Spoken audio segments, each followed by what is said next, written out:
первую очередь берем красную чечевицу, немножко ее промываем и потом заливаем теплой водой. Здесь у меня 1 стакан чечевицы, и я залила 2,5 стаканом воды теплой. И смотрите, все, 2 часа где-то прошло, и чечевица уже такая набухшая. Далее берем погружной блендер и взбиваем чечевицу в такое пюре.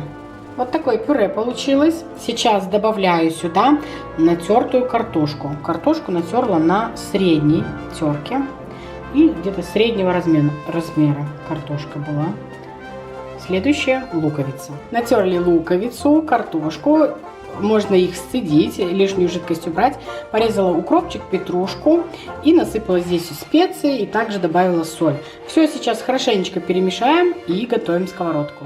Наливаем в сковородку масло, нагреваем хорошенько, формируем вот такие вот оладушки и по несколько минут обжариваем с 2 сторон до такой золотистой красивой корочки. Огонь может быть, такой средний.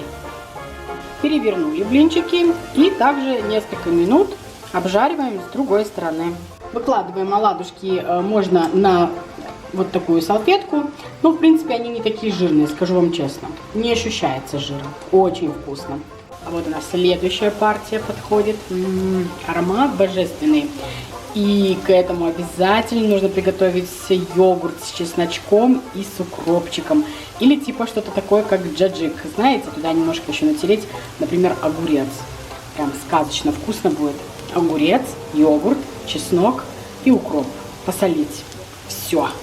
Больше ничего не нужно. Готовим. Смотрите, йогурт, чесночок. Йогурт домашний. Можно, в принципе, сметану, чеснок и укропчик. Все хорошенько перемешать. Вот. Соус. Готов. Можно посолить по желанию. И смотрите. Та-дам! Разве это не прекрасно? Такие золотистые, такие очень вкусные, ароматные.